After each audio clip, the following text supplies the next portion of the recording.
myself Dr. Mukund Kumar Pandey, Assistant Professor Commerce, Mahatma Gandhi राष्ट्रीय विद्यापीठ, NTPC campus, सबकी नमस्कार।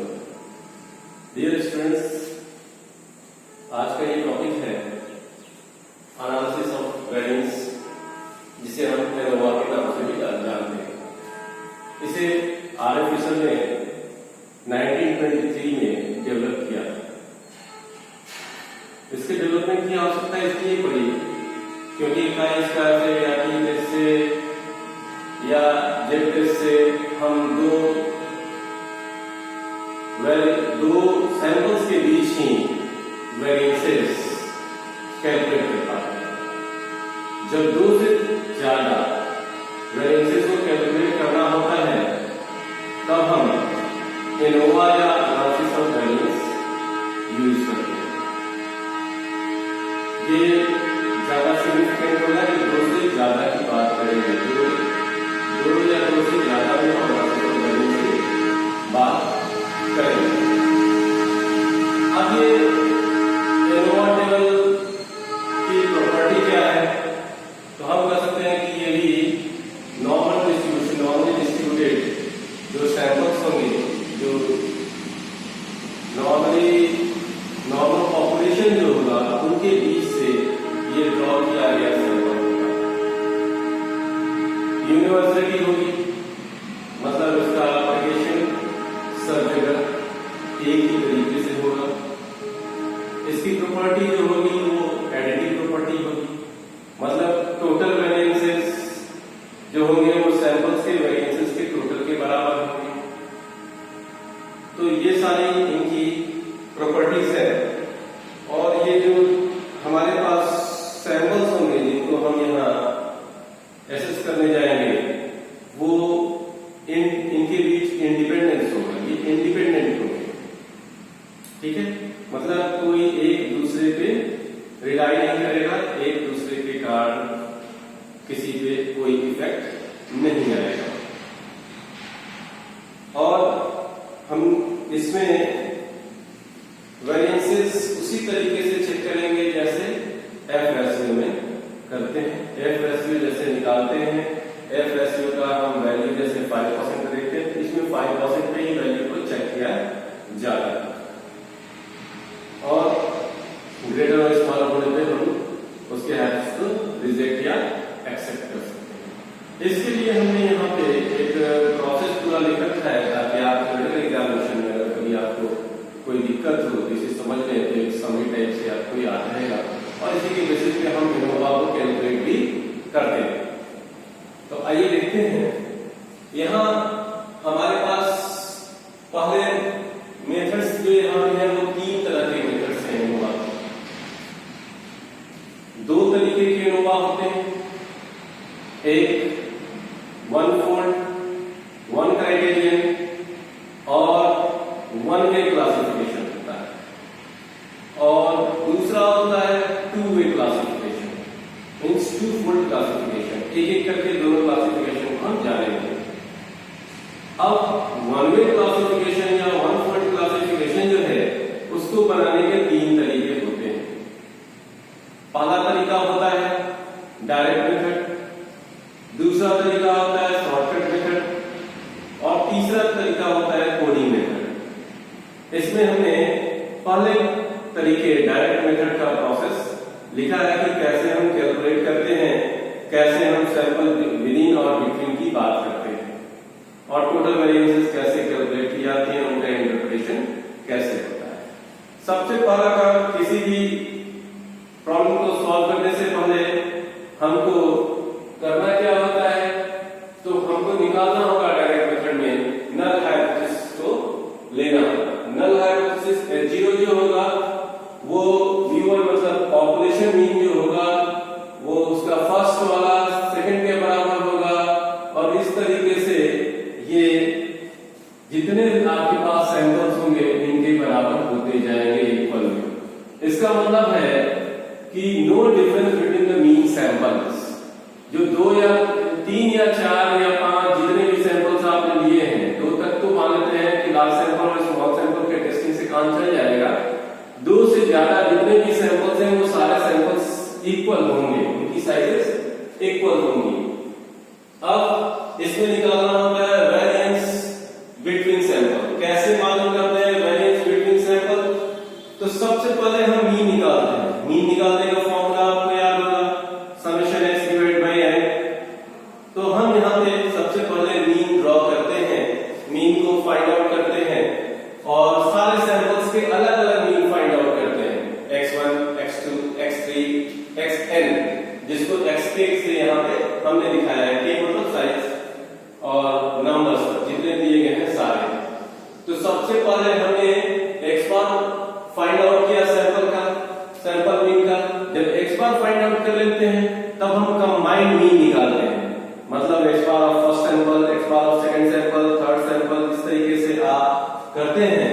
तो ये सारे x बार को हम ऐड करते हैं और ऐड करने के बाद इन सबको जो है वो हम k से डिवाइड करते हैं, मतलब n1, n2, n3 जो आपके पास है वाले सैंपल का, वाले दूसरे तीसरे, उन सब के सैंपल्स के नंबर से उसको डिवाइड कर देते हैं। तो जिस तरह से कंबाइंड मीन मालूम करते हैं, सैंपल्स के टोटल सैंपल्स के नंबर से डिवाइड करके कंबाइंड मीन मालूम करते हैं, इसको डबल बार से हमने दिखाया है। अब इसके बाद हम फाइंड आउट करते हैं SSP। SSP का मतलब है sum of square between samples. Sum of square between sample को मालूम करने के लिए हम वाले सैंपल के साइज को मल्टीप्लाई करेंगे डिफरेंस बिटवीन दीस टू, मतलब deviation from the sample mean to the combined mean.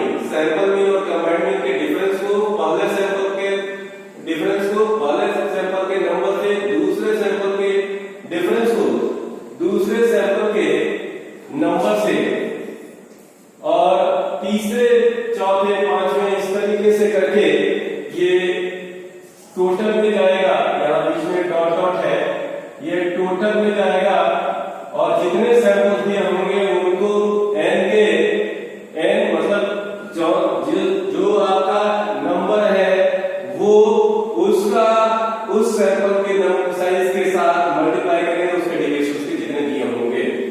जब ये मालूम चल जाएगा तब हम आएंगे कैलकुलेट करेंगे sum of square between samples.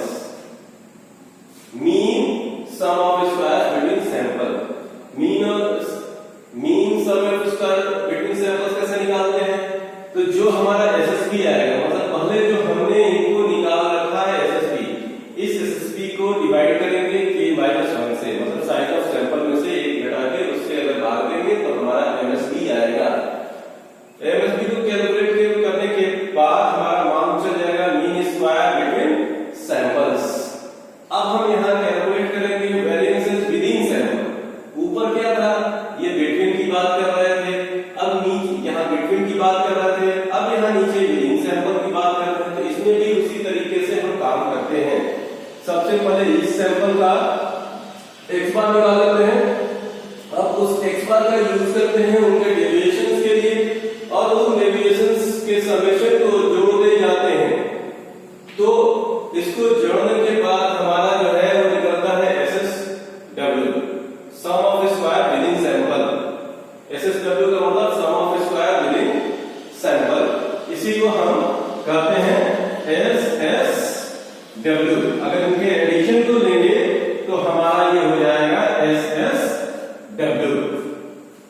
अब above value will be divided by the degree of freedom V2 to find out MSW। Mean square within sample के लिए आपको डिग्री ऑफ फ्रीडम से इसमें भाग देना होगा, जो हमारा SSW आया, मतलब SSW divided by n - k।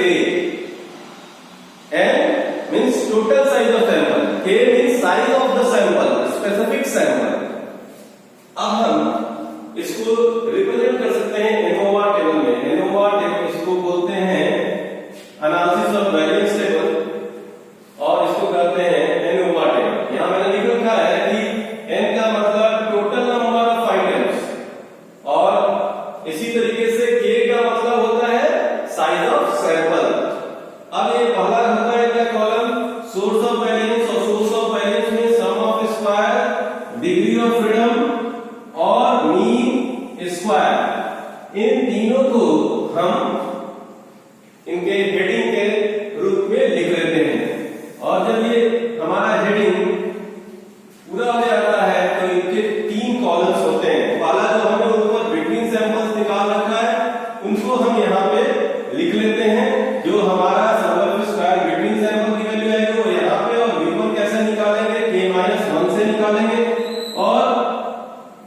हम इसी तरीके से यहां पे यूज करेंगे, MSB निकाल देंगे। ये मीन स्क्वायर का कॉलम है, तो यहाँ मीन स्क्वायर बिटवीन सैंपल का आ गया। अब हम विद इन सैंपल की बात करें तो विद इन सैंपल हम कैसे निकालेंगे, तो x माइनस डिविजन का square sum of square within हो जाएगा। अब इसके लिए degree of freedom n minus k होगा और इसकी वैल्यू इस तरीके से होगी। यहाँ पे ये डबल बार है, ठीक है। अब हम इनके टोटल को निकालने चलेंगे, तो ये टोटल इस तरीके से निकलेगा। थोड़ा सा ये टोटल को निकालने के लिए चलेंगे, तो इसका टोटल इस तरीके से आएगा। अब हम बात करें इस टोटल के बाद कि वेरिएंस रेशियो क्या होता है, तो हमने पहले ही देख रखा है कि greater value upon smaller value, larger estimate upon smaller estimate, f की वैल्यू हम एफएसयू प्रोसीजर से निकालते हैं, वैसे ही फॉर्मूला यहां पे एफएसयू पे लगाना है। फिर हम टेबुलर वैल्यू के 5% पे देखेंगे, अगर डिग्री ऑफ फ्रीडम यहां पर हमने लिख दिया सीधे सीधे f का वैल्यू अगर ग्रेटर होगा टेबुलर वैल्यू से, मतलब कैलकुलेटेड वैल्यू अगर हमारे टेबुलर वैल्यू से ज्यादा है, तो इसका मतलब है कि हमारा जो वैल्यू है वो सिग्निफिकेंट है, मीन जो है सैंपल मीन जो है वो सिग्निफिकेंट है और sample has not been drawn from the same population. हम इस तरीके से इंटरप्रेट कर सकते हैं, मतलब जब भी आपको ये चीज लिखना होगा सीधे सीधे लिखिएगा, there is no difference between the sample means. इसी तरीके से H0